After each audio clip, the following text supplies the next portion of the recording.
Hello wears, நம்ம miss எப்படி இருக்கிறீங்க? இது வரைக்கும் அரசியல்னா என்ன அப்படின்றத நம்ம திரைப்படங்களில் மட்டும்தான் பார்த்துருப்போம். ஏன்னு கேட்டிங்கன்னா, நமக்கு பெருசாக அரசியலில் நாட்டம் கிடையாது. யாரும் அரசியல் பக்கம் போகிறது கிடையாது. கேட்டால் அரசியல் சாக்கடை அப்படின்ற மாதிரி தான் நம்மளை பழக்கி வச்சுட்டாங்க. பட் எப்போ இந்த 2K கிட்ஸ்லேருந்து எல்லாருமே அரசியலுக்குள்ளே ஆர்வமானோம் அப்படின்னா, தமிழக வெற்றி கழகம் தளபதி விஜய் அவர்கள் கட்சி ஆரம்பித்ததுக்கு அப்புறமா தான். ஸோ இப்போ தான் எல்லாருமே இந்த அரசியலை உற்று நோக்குறாங்க. அப்படின்னும்போது இந்த அரசியல் இப்போ எப்படிலாம் நடந்துக்கிட்டு இருக்குது அப்படின்றத நம்ம என்னெல்லாம் திரைப்படங்களில் பார்த்தோமோ அதெல்லாமே தேர்தல் காலங்களில் நடக்கிறதுக்கான அறிகுறியை நீங்கள் இப்போ பார்த்துக்கிட்டே இருப்பீங்க. அதற்கான எல்லா அறிகுறியும் தான் இந்த வீடியோவில் நம்ம டிஸ்கஸ் பண்ண போகிறோம்.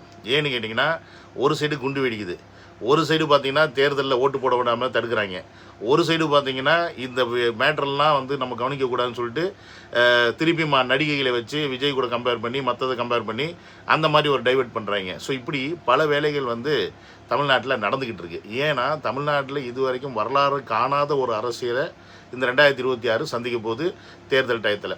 ஸோ இந்த தேர்தல் மிக மிக மிக முக்கியமான தேர்தல். தமிழ்நாட்டுக்கு மட்டுமில்லை, ஒட்டுமொத்த இந்தியாவுக்குமே. அது இந்த வீடியோ பார்த்து முடிக்கும் போது உங்களுக்கு புரியும் ஏன், எதனால், இதோட மையப்புள்ளி யாருனால இவ்வளோ விஷயங்கள் நடக்குது அப்படின்றத நீங்கள் இந்த வீடியோ பார்த்து முடிக்கும்போது புரிஞ்சுப்பீங்க. என்னோட சேனல் யாராவது ஃபஸ்ட்டு வரீங்கன்னா சப்ஸ்கிரைப் பண்ணிவிட்டு பெல் பட்டன் ப்ரெஸ் பண்ணுங்கள், ஷேர் பண்ணுங்கள், மறக்காமல் கமெண்ட்ஸை போட்டுப்பாங்க. வாட்ஸ்அப் குரூப்பில் சேரணும்னு ஆசை இருந்துச்சுன்னா லிங்க் டிஸ்கிரிப்ஷனில் கிளிக் பண்ணி ஜாயின் பண்ணிக்கோங்க. வாங்க உழவலாம்.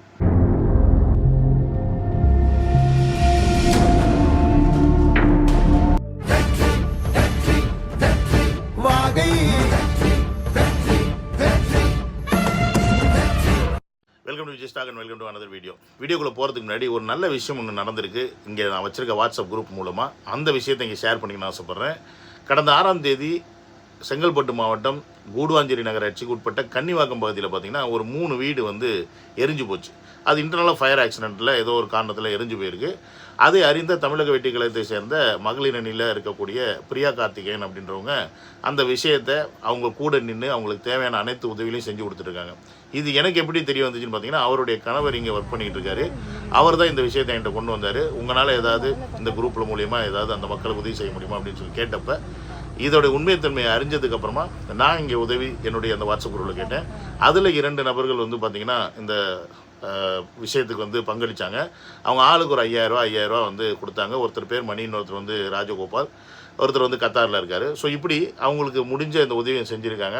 இந்த மாதிரி பணிகள் இன்னும் மேலும் மேலும் நான் தொடர்றதுக்கான பல திட்டங்களை வச்சுருக்கேன். ஸோ அது அடுத்தடுத்து வர காலகட்டங்களில் நடக்கும். உண்மைத்தன்மை அறிந்து உண்மையாக கஷ்டப்படுறவங்களுக்கு தமிழக வெற்றி கழகம் கூட நிற்கும். இந்த தமிழக வெற்றி கழகத்தை சப்போர்ட் பண்ணும் இந்த விஜயும் கூட நிற்பான் அப்படின்றத இந்த வீடியோ அவங்க வாயில அவங்கள்ட்ட சொல்லிவிட்டு நம்ம வீடியோக்குள்ளே போவோம். கொஞ்ச நாளைக்கு முன்னாடி நீங்கள் பார்த்துருப்பீங்க, நிறைய பேட்டிகளில் இந்த பத்திரிகையாளர் மணி போன்றவர்கள், ஜெரால்டு ஃபெராக்ஸ் போன்றவர்கள், இந்த மாதிரிலாம் நிறைய பேர் என்ன சொல்லியிருப்பாங்கன்னா, அவங்க வீட்டுக்கெல்லாம் பாம் த்ரெட் வந்துச்சு அப்படின்ற விஷயத்தை நீங்கள் கேள்விப்பட்டிருப்பீங்க. அது மட்டும் இல்லாமல் தளபதி வீட்டுக்கு பாம் த்ரெட் வந்திருக்கு, த்ரிஷா அவர்கள் வீட்டுக்கு பாம் த்ரெட் வந்திருக்கு, இன்னும் பல பேர் வீட்டுக்கு பாம் த்ரெட்லாம் வந்திருக்குன்னு சொல்லிட்டு அடிக்கடி இந்த பாம் த்ரெட் நியூஸை நீங்கள் பார்த்துட்டே இருந்திருப்பீங்க. இதை ஜெரால்டு ஒரு இடத்துல சொல்லியிருப்பாரு, இது அடிக்கடி வருதுங்க, பட் இது யாருன்னு கண்டுபிடிக்க மாட்டேங்கிறாங்க, இதை பிடிச்சா தானே இதுக்கு ஒரு முற்றுப்புள்ளி கிடைக்கும் அப்படின்ற மாதிரி சில பேட்டிகளை சொல்லியிருப்பாங்க. பட் இது வரைக்கும் அவங்க பிடிச்சாங்களான்னு கேட்டிங்கன்னா இல்லை. நேற்று டெல்லியில் பார்த்தீங்கன்னா ஒரு பாம் த்ரெட் இல்லை, பாம்பே வெடிச்சிருக்கு. ஃபஸ்ட்டு ஒரு கார் வெடித்ததாக தான் அதை நியூஸாக ஸ்ப்ரெட் பண்ணாங்க. அது ஒரு டெரரிஸ்ட் அட்டாக்காக வந்தாலும் நியூஸாக ஸ்ப்ரெட் பண்ணல. பட் இன்னைக்கு அதை டெரரிஸ்ட் அட்டாக்னு கன்ஃபார்ம் பண்ணியிருக்காங்க. வெடிப்பிற்கு காஷ்மீர் டாக்டர் உமர் முகமது மூளையாக செயல்பட்டது கண்டுபிடிக்கப்பட்டிருக்கிறது. இப்போ இந்த நியூஸ் மூலிமா நமக்கு தெரிய வருது, இது ஒரு டெரரிஸ்ட் அட்டாக்கு. இதுக்கு காரணமானவங்க காஷ்மீர் இருக்கிற ஒரு ஆள் உமர்னு யாரோ ஒருத்தர் தான் சொல்லியிருக்காங்க. ஸோ அந்த மாதிரி ஆள் தான் அப்படின்ற மாதிரி நீங்கள் ஐடென்டிஃபை பண்ணிட்டாங்க. ஸோ இப்போ நம்ம இந்த வீடியோவில் இந்த அட்டாக்கை பற்றி பேச போகிறோமா அப்படின்னு கேட்டால் கிடையாது. ஏன்னா அது நமக்கான வேலையும் கிடையாது. தேர்தல் அப்படின்னு வந்தாவே பல விஷயங்கள் நடக்கும் அப்படின்றத நம்ம படங்களில் பார்த்தே தெரிஞ்சுட்டு இருந்திருக்கோம். அதை நீங்கள் மறந்துடக்கூடாது. ஏன் செய்வாங்க, எதுக்கு செய்வாங்க, யார் செய்வாங்க, எப்படி செய்வாங்க அப்படின்றத உங்களுடைய கற்பனைக்கே விட்டுறேன். நீங்களே அதை டிசைட் பண்ணிங்க. பட் இந்த சம்பவத்திற்கு தளபதி அவர்கள் பார்த்தீங்கன்னா ஒரு இரங்கல் ஒன்று தெரிவிச்சிருக்காரு. அந்த போஸ்ட் பார்த்தீங்கன்னா தெரியும்.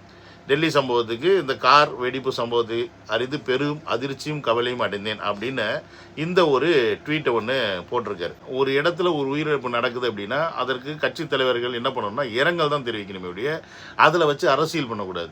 ஆனால் இந்த கொத்தடிமை டீம்ஸும் இந்த நாட்டல் குரூப்ஸ் என்ன பண்ணுவாங்கன்னா இன்றைக்கி கேவலமான அரசியல் வேலையை செஞ்சுக்கிட்டு இருக்காங்க. இவங்களுக்கு பணத்தை வைத்து பிணத்தை வைத்து மக்களை கொன்று தான் அரசியல் பண்ணிக்கிட்டு இருக்காங்க. நான் பல வாட்டி சொல்லியிருக்கேன். அதை திரும்பவும் ஒரு வாட்டி ப்ரூவ் பண்ணுறாங்க. ஏன்னு கேட்டிங்கன்னா நேற்று தளபதி அவர்கள் பார்த்திங்கன்னா இந்த கார் குண்டு வெடிப்புக்கு அவர் சைட்லேருந்து ஒரு இரங்கலை தெரிவிக்கிறார். இந்த இரங்கல் தெரிவிக்கிறதுல உங்களுக்கு என்னடா வலிக்குது? இப்போ இந்த போஸ்ட்டை பாருங்கள். யாருன்னா கண்ணாடி போட்ட கருங்குரங்கு மில்டன் பாரதேசி சதி கோட்பாட்டின் தற்கூரியான் முதல் ஆளாக இரங்கல் தெரிவிக்கிறார் எனில் அங்கே பிஜேபி ஆள்கிறது என பொருள். சரி, முதல் ஆளாக இரங்கல் தெரிவிக்கிறார்னா அங்கே பிஜேபி ஆளுது அப்படின்னா அது நல்ல விஷயம் தானே. ஏன்னா இவர் பிஜேபியை வன்மையை எதிர்க்கிறார்ல, கடுமையாக கண்டிக்கிறார்ல. அப்போ அந்த ஆளக்கூடிய இடத்தில், பிஜேபி ஆளக்கூடிய இடத்தில் இப்படி ஒரு கார் வெடிப்பு நடக்குது அப்படின்னா இதை வன்மையாக கண்டிக்கிறவன் தான்டா மனுஷன். இது வன்மையாக கண்டிக்காமல் இதற்கு இரங்கல் தெரிவிக்காமல் ஒத்து ஊதுறவன் உங்களை மாதிரி பி டீம், உங்களை மாதிரி கள்ள கூட்டுக்கலவானிங்க, கள்ள தொடர்பு வச்சுக்கிட்டு அரசியல் பண்ணுற பரதேசிங்க. இவர் நேர்மையாக இருக்கிறாரு. அதனால் இவர் அந்த இடத்துல நடந்த சம்பவத்துக்கு இரங்கலையும் தெரிவிக்கிறாரு, கண்டனத்தையும் தெரிவிக்கிறார். பிஜேபி தானே ஆளுது. அப்போ ஆளக்கூடிய, அதுவும் டெல்லியில் செங்கோட்டை முன்னாடி இப்படி ஒரு சம்பவம் நடக்குது அப்படின்னா அப்போ நாட்டுடைய பாதுகாப்பு கேள்விக்குறி ஆகுதா இல்லைடா? கண்ணாடி போட்ட கருங்குறங்க அதை தாண்டா அவர் அந்த இடத்துல முன்னெடுத்து வைக்கிறாரு. இன்றைக்கி இங்கே நடந்த இந்த சம்பவம் தமிழ்நாட்டில் ஏன் நடக்காது நாளைக்கு? ஏன்னா ஆல்ரெடி ஏகப்பட்ட பாம்பு திருட்டு வந்திருக்குல்ல, அதுக்கு என்ன இது வரைக்கும் காவல்துறை நடவடிக்கை எடுத்திருக்கு? ஏன் நான் எடுக்கலைன்னா இது வரைக்கும் நீங்கள் ஒரு நிரந்தர டிஜிபி போட்டு அதற்கான ஸ்டெப்பை நீங்கள் எடுக்கலை. தமிழ்நாட்டில் நடக்கிற கற்பழிப்பு, கொலை, கொள்ளை இதுக்கு எதுக்குமே நீங்கள் ஸ்டெப் எடுக்க மாட்டேங்கிறீங்க. காவல்துறையே பொண்ணுங்க மேலே பாயிறாங்க. ஸோ இப்படி இருக்கும்போது இவ்வளோ பெரிய சம்பவத்துக்கு ஒருத்தர் இரங்கல் தெரிவிக்கிறாருன்னா இதுலேயும் அரசியல் தேடக்கூடிய இந்த எச்சக்களை புறம்போக்க நம்ம என்னன்னு சொல்கிறது? சரி, இந்த நாய் தான் இப்படின்னா இன்னொரு அண்டாவாய ஒரு பரதேசி இருக்கு பாருங்க. அந்த அண்டாவாயம் என்ன பண்ணியிருக்கான்னா அமித்ஷா அவர்கள் ஒரு ட்வீட்டை ஒன்று போடுறாரு. குண்டு வெடித்த 10 நிமிடங்களில் NIA NSG அதிகாரிகள் சம்பவ இடத்துக்கு விரைந்தனர். டெல்லி குண்டு வெடிப்பு தொடர்பாக அமித்ஷா விளக்கம் அப்படின்ற ஒரு விளக்கத்தை கொடுக்குறாரு. இதுக்கு இந்த அண்டாவாயம் பரதேசி ஒரு ட்வீட் ஒன்று போட்டிருக்கான் பாருங்க. இந்த ட்வீட்டை பார்த்துங்க. கரூரில் அடுத்த தெருவில் இருந்த செந்தில் பாலாஜி உடனே எப்படி மருத்துவமனைக்கு போனார்னு கேட்ட கூட்டம் இப்போ வாயே திறக்காது. ஏன் தெரியுமா? அப்படி ஏதாவது கேட்டால் எண்ணெயை தூக்கி உள்ளே வச்சிடும்னு தெரியும். சில நேரங்களில் தற்கொலைகளும் தெளிவாகத்தான் உள்ளனர். உன் அளவுக்கு நாங்கள் தற்கொலை கிடையாதா? ஏண்டா சிபிஐ உள்ளே வந்துட்டாங்கன்னு சொன்னவொடனே கரூர் சம்பவத்துக்கு அது ஒரு விபத்து தான் அப்படின்னு பேச்ச மாத்திரம் பண்ணாட தானே நீ? இப்போ இங்கே டைலாக் மாரி பேசிக்கிட்டு இருக்க. சரி, கரூர் சம்பவத்துக்கு இதுக்கு ஏன் ஒப்பிடுற? கரூரில் போனது செந்தில் பாலாஜி NIAவா NSGடா எச்சக்கலை புறம்போக்கு. அந்த ஆள் யார்? அந்த ஆள் MLA தானே. அவர் போனால் கேள்வி கேட்க தான் செய்வாங்க. அன்பில் மகேஷ் வந்தால் கேள்வி கேட்க தான் செய்வாங்க. ஒட்டுமொத்த கூட்டமும் அங்கே உடனே வந்தால் கேள்வி கேட்க தான் செய்வாங்க. பட் NIA அப்படின்றதும் NSG அப்படின்றதும் நேஷ்னல் இன்டெலிஜென்ஸ் ஏஜென்சி, ஓகேவா? அப்போ அவங்க உடனே அங்கே போகணுன்றது அவங்களுடைய கடமை. அவங்க அதுக்கு தாண்டா NIA, அதுக்கு தாண்டா NSG. இந்த பேசிக் புரிதல் கூட இல்லாத கொத்தடிமை கூட்டமாக இருக்கீங்களே. எப்படிடா நீங்களாம் சோறு தான் திங்கிறீங்களா வேறு ஏதாவது திங்கிறீங்களா? புரியலடா. எப்படா அவங்களால மட்டும் இப்படி யோசிக்க முடியுது? செந்தில் பாலாஜி 10 நிமிஷத்தில் அங்கே போனார்னு கேட்டோம்னா ரீசன் என்ன? அந்த இடத்துல இருந்த அந்த கூட்டத்தில் அங்கேருந்து மக்கள் நவுந்து போகிறதுக்கே 20 நிமிஷம், அரை மணி நேரம், 1 மணி நேரத்துக்கு ஆகும்போது அதுக்குள்ளே 10 நிமிஷத்தில் எப்படி அவர் ஹாஸ்பிட்டலுக்கு போனார்னு தான் கேள்வி. அது மட்டும் இல்லாமல் அங்கே அத்தனை ப்ரைவேட் ஹாஸ்பிட்டல் இருக்கும்போது அந்த அரசாங்க ஆஸ்பத்திரிக்கு ஏன் கூப்பிட்டு போகிறீங்க டைரெக்டாக அப்படின்றதான் கேள்வி. அப்போ இதுக்கெல்லாம் தான் பதில் சொல்லணும். நீங்கள் இதுக்கெல்லாம் பதில் சொல்லுவீங்க. சிபிஐ இவங்களை நோண்டுவாங்க, அப்போ போய் சொல்லுவாங்க. இங்கே NIA போனது யாரும் கேள்வி கேட்க முடியாது, அவங்களுடைய வேலை. அமித்ஷா போனாரா 10 நிமிஷத்தில்? அப்போ நீங்கள் கேட்கலாம். மோடிஜி போனாராங்க, அப்போ நம்ம கேட்கலாம். அவங்க போல இல்லை, அவங்க போவாங்க. இந்த சம்பவத்தை போய் பார்த்துட்டாங்க, நேற்று ரிப்போர்ட் கொடுத்துருப்பாங்க, இன்னி போவாங்க. இன்றைய அதற்கான மினிஸ்டர் யாரோ அவங்க போய் அந்த இடத்துல ஆஜராவாங்க. அந்த வேலைகள் நடக்கும் அடுத்தடுத்து. ஆனால் உங்கள் அளவுக்கான ஃபாஸ்ட்டு இங்கே இருந்துச்சான்னு கேட்டிங்கன்னா கிடையாதுடா. ஏன்னா இது திட்டமிட்டு நடந்ததா, இல்லை சதியா, இல்லை வேறு எதுவும் காரணத்துக்காக இந்த தீவிரவாத தாக்குதல் நடந்துச்சா அப்படின்றது நமக்கு தெரியாது.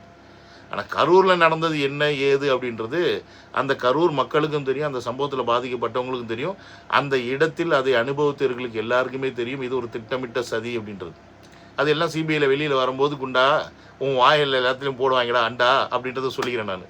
அப்புறம் இவங்க சும்மா இருக்க மாட்டேங்கிறாங்க. யாரும் இந்த கொத்தடிமை கூட்டம் சும்மா இருக்க மாட்டேங்கிறாங்க.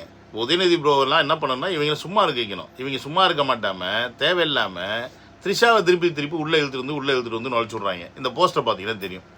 இப்போ இந்த ஒரு போஸ்டருக்கு நம்ம பசங்க எத்தனை போஸ்டர் இறக்குறாங்கன்னு பார்த்தீங்கன்னு வச்சுக்கிங்களேன். ஐயோ முடியல, சுத்தமாக முடியல. அதை பாருங்கள், நீங்களே பாருங்கள் எத்தனை போஸ்டர் இறக்குறாங்க. லைனாக இருக்கிறாங்க. உதயநிதிக்கு ஒரு போஸ்டர் இருக்கிறாங்க, இன்மை நீதிக்கு ஒரு போஸ்டர் இருக்காங்க. அதாவது நிவேதா பித்ராஜ் யாருன்னு நமக்கு தெரியும், இந்த பொம்பளை பிள்ளை இந்த கருப்பு ட்ரெஸ் போட்டிருக்க பிள்ளை குட்டி யாருன்னு நமக்கு தெரியல. இங்கிட்டு எல்லா சைட்லேயும் கொடி இருக்குது, இதுக்கெல்லாம் என்ன பதில் சொல்ல போகிறீங்க அப்படின்னு சொல்லிட்டு இந்த அளவுக்கு பசங்களும் வந்து கொடியை வச்சு இறக்கிட்டாங்க. இன்றைக்கி இருக்க காலகட்டத்தில் ஏஐயில் எல்லாருமே எல்லாம் பண்ண முடியும்னு தெரிஞ்சும் ஏன்டா இந்த மாதிரி கேனத்தனமான வேலையில் செய்கிறீங்க அப்படின்னா அதுக்கு எவன்ட்டையும் பதில் இருக்க மாட்டேங்குது.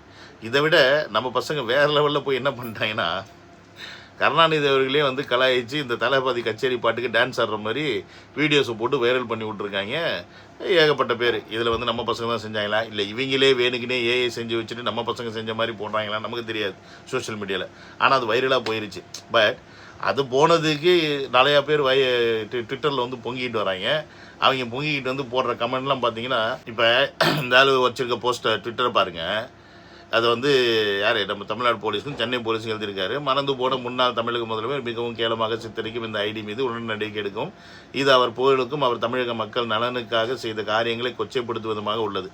கடுமையான நடவடிக்கைகள் மூலம் தொடர்ந்து மறைந்து போன தலைவர் குறித்து கொச்சைப்படுவது தடுக்கப்படணும் அப்படின்ற ஒரு விஷயத்தை போட்டிருக்காப்புல. நான் என்ன கேட்குறேன்னா, தலைவர்களாக இருந்தாலும் சரி, மனிதர்களாக இருந்தாலும் சரி, சாமானியர்களாக இருந்தாலும் சரி, மரியாதை அப்படின்றது எல்லாருக்கும் ஒன்று தானே. அவங்களுக்கு ஒரு மரியாதை, இவங்களுக்கு ஒரு மரியாதை. இங்கே கருணாநிதி அவர்களை இப்படி செய்கிறது, இந்த மாதிரி போடுறது வந்து வன்மையாக கண்டிக்கத்தக்க தான். அது நானே ஒத்துக்கிறேன். ஏன்னு கேட்டிங்கன்னா, அவர் வந்து என்ன தான் நமக்கு பிடிச்சாலும் பிடிக்கலன்னா அவர் சிஎம்மாக இருந்திருக்கார் தமிழ்நாடு. பட் தேவையே இல்லாமல் விஜயை நீங்கள் டார்கெட் பண்ணணுன்றதுக்காக த்ரிஷா, கீர்த்தி சுரேஷ், இன்னும் பிற சில நடிகைகள் மற்றவங்கெல்லாம் கொண்டாந்து உள்ளே நுழைக்கிறீங்களே, அப்போ அவங்களுடைய டேமேஜ், அவங்களுடைய இமேஜை பற்றிலாம் அவங்களுக்குலாம் அக்கறை கிடையாதா? ஏன் அவங்கள பற்றிலாம் நீங்கள் பேச மாட்டீங்களா? ஏன் இந்த கரூர் சம்பவத்துக்கு பாய்ஸ் நவி பன்னாடை வந்து ஒரு வீடியோ போட்டுச்சு, பிணங்கள் எல்லாம் மகாபலிபுரம் போகிற மாதிரி.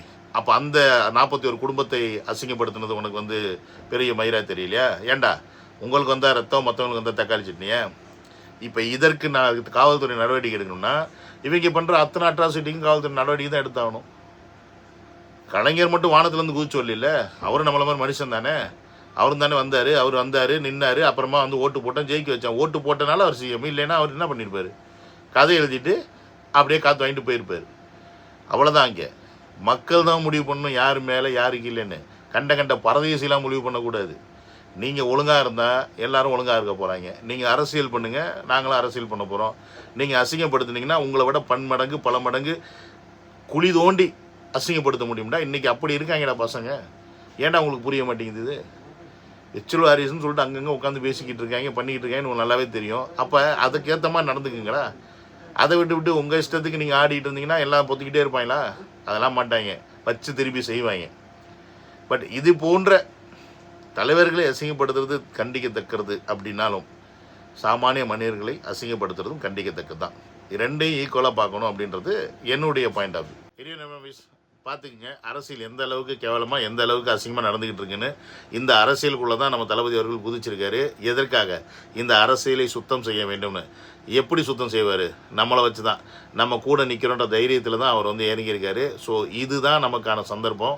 இந்த மாதிரி கழுச்செடிகள் எல்லாத்தையும் கழுவி மொத்தமாக அடித்து தள்ளிட்டு ஒரு நல்ல தமிழ்நாட்டையும், நல்ல தமிழ் தேசியத்தையும், நல்ல தமிழர்களுக்கான நாட்டையும் உருவாக்கணும் அப்படின்னா அதற்கு தளபதி போன்ற ஒருத்தரை நம்ம 2026 அரியணையில் உட்கார வைக்கணும் அப்படின்றது காலத்தின் கட்டாயம். வேறு ஆப்ஷனே இல்லை. என்னது வேறு ஆப்ஷனே இல்லை அப்படின்றத நல்லா மனசில் வச்சுக்கோங்க.